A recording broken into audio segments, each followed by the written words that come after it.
Hello friends, welcome to Israfil study. तो आज हम लोग क्लास 9th मैथ में चैप्टर नंबर 1 वास्तविक संख्या के परिचय यानी इंट्रोडक्शन के बारे में बात करेंगे। तो इस वीडियो को लास्ट तक देखिएगा जिससे कि आप चैप्टर नंबर 1 का जितना भी प्रश्नावली है वो आसानी से हल कर सके। तो चलिए हम वीडियो को शुरू करते हैं। इससे पहले अगर आप चैनल पे पहली बार आए हैं तो चैनल को सब्सक्राइब ज़रूर कर लीजिए। तो दोस्तों, पहले हम जान लेते हैं कि प्राकृतिक संख्या किसे कहते हैं। तो हम प्राकृतिक संख्या को इंग्लिश में नेचुरल नंबर कहते हैं। तो हम इसका परिभाषा और एग्जाम्पल को देख लेते हैं। तो परिभाषा दोस्तों ये है, प्राकृतिक संख्या वे संख्या होती है जिसके द्वारा वस्तु की गिनती की जाती है। यानी हम गिनती में जिस संख्या का प्रयोग करते हैं उसी संख्या को हम प्राकृतिक संख्या कहेंगे। जैसे कि 1, 2, 3, 4, 5, 6, 7 ये सभी हमारा प्राकृतिक संख्या है। जब हम गिनती करते हैं तो हम 1 से शुरू करते हैं। तो 1 से स्टार्ट होने वाले संख्या को हम कहेंगे प्राकृतिक संख्या। ठीक है। अगला है दोस्तों पूर्ण संख्या। इसे हम इंग्लिश में कहते हैं होल नंबर। तो इसका परिभाषा दोस्तों ये है, प्राकृतिक संख्याओं के समूह में यदि 0 को भी शामिल कर लिया जाए तो पूर्ण संख्याओं का समूह बनता है। तो हम इसे ही पूर्ण संख्या कहेंगे। यानी यदि हम प्राकृतिक संख्या में 0 को अगर मिलाकर लिखेंगे ना तो वो हमारा पूर्ण संख्या हो जाएगा। जैसे कि यहाँ देखिए 1, 2, 3, 4, 5, 6, 7, 8, 9 हमारा एक प्राकृतिक संख्या है। तो इसमें हम अगर 0 को शामिल कर देंगे यहाँ तो ये हमारा हो जाएगा पूर्ण संख्या। हमने यहाँ प्राकृतिक संख्या में 0 को लगा दिया तो हमारा ये पूर्ण संख्या हो गया। तो ये है दोस्तों पूर्ण संख्या का परिभाषा। यदि हम प्राकृतिक संख्या में 0 को शामिल कर देंगे तो हमारा पूर्ण संख्या हो जाएगा होल नंबर्स। अगला है दोस्तों पूर्णांक संख्या। इसे हम इंग्लिश में कहते हैं इंटीजर्स नंबर्स। तो इसका परिभाषा दोस्तों है, पूर्ण संख्याओं को जब धन एवं ऋण संख्या में व्यक्त किया जाता है तो पूर्णांक संख्या कहलाता है। जैसे कि यहाँ उदाहरण देखिए 0, 1, 2, 3, 4, 5, 6, 7 दाएं साइड हमारा धन पूर्णांक है और बाएं साइड में -1, -2, -3, -4, -5, -6 इत्यादि हमारा ऋणात्मक पूर्णांक संख्या है। सिंपल इसमें दोस्तों आपको ये याद रखना है कि माइनस प्लस वाली संख्या को हम पूर्णांक संख्या कहेंगे। ठीक है। अगला है दोस्तों सम संख्याएं, जिसे हम इंग्लिश में इवन नंबर कहते हैं। तो इसका परिभाषा है दोस्तों, वे संख्याएं जो 2 से पूर्णतः विभाजित होती है सम संख्या कहलाता है। जैसे कि यहाँ देखिए उदाहरण में 2, 4, 6, 8, 10, 12 ये सभी संख्याएं हमारा सम संख्या है। कैसे, तो यहाँ देखिए यदि हम इन सभी को 2 से भाग देंगे तो हमारा 2 से ये भाग लग जाएगा। 2 से 2 में एक बार में लग जाएगा, 4 में भी 2 से भाग लग जाएगा, 6 में भी, 8 में भी, 10 में भी, 12 में भी 2 से भाग लग जाएगा। जिस संख्या में 2 से भाग लगे उसे हम सम संख्याएं कहेंगे। ठीक है। अगला है दोस्तों विषम संख्याएं। इसे हम इंग्लिश में कहते हैं ऑड नंबर। तो इसका परिभाषा दोस्तों ये है, जो 2 से पूर्णतः विभाजित न हो। जैसे 1, 3, 5, 7, 11, 13 ये सभी हमारा विषम संख्या है। 1 हमारा 2 से पूर्ण रूप से भाग लगेगा, नहीं लगेगा। 3 भी 2 से भाग नहीं लगेगा, 5 भी, 7 भी, इसी प्रकार 11 और 13 भी हमारा 2 से भाग नहीं लगेगा।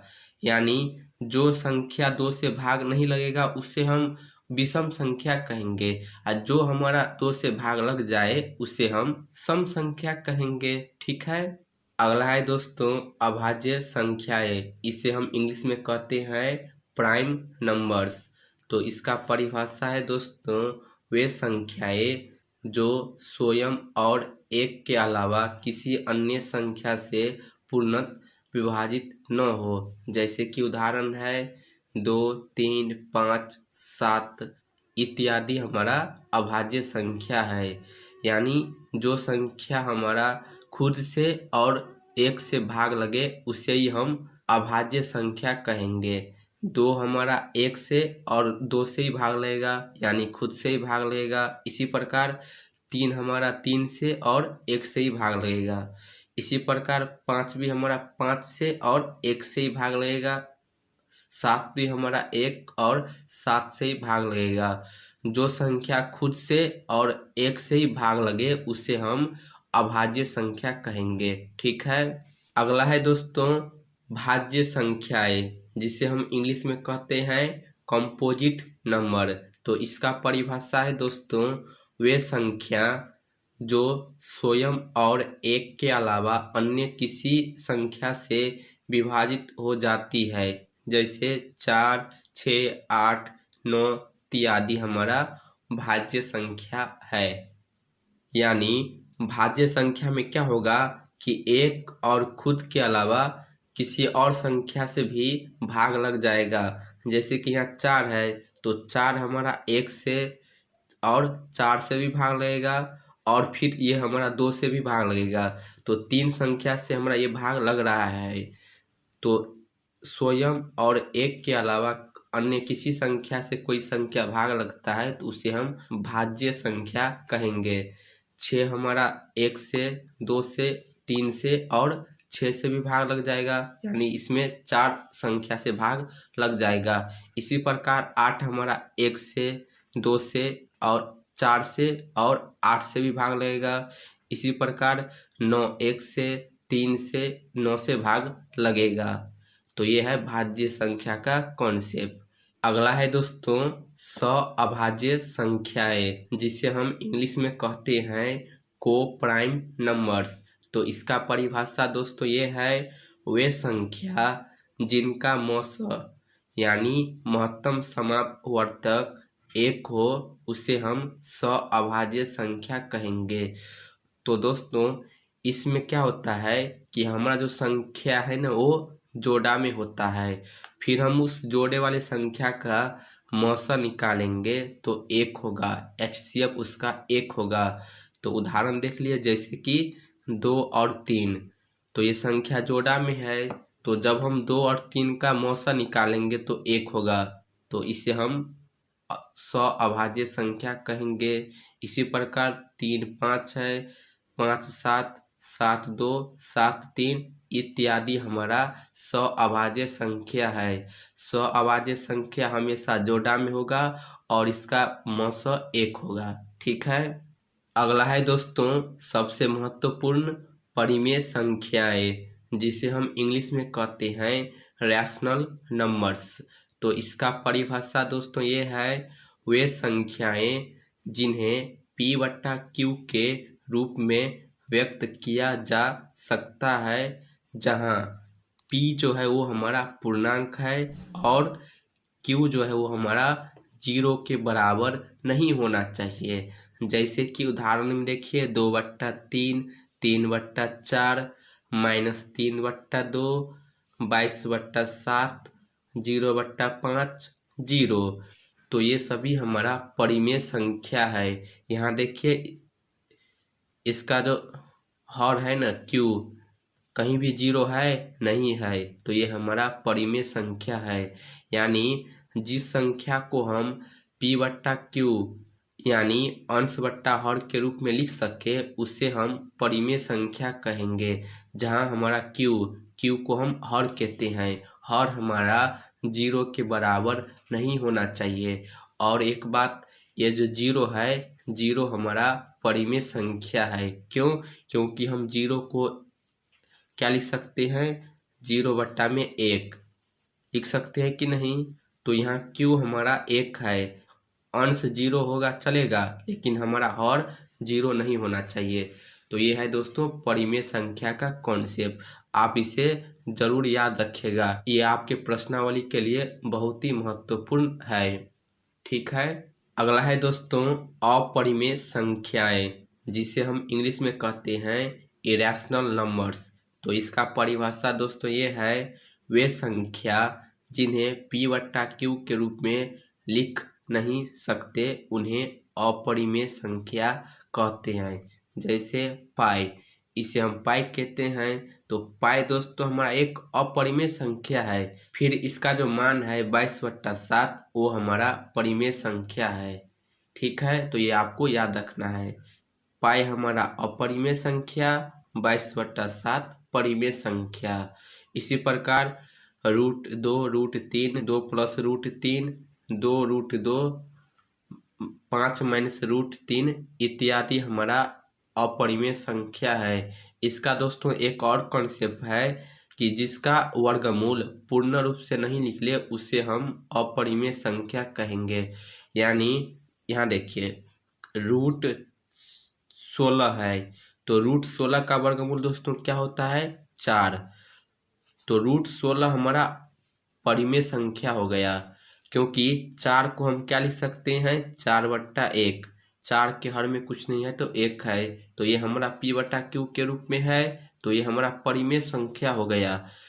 अब देखिए यदि हम यहाँ लिखेंगे √5, तो √5 का वर्गमूल पूर्ण रूप से निकलेगा नहीं निकलेगा, तो ये हमारा हो जाएगा अपरिमेय संख्या।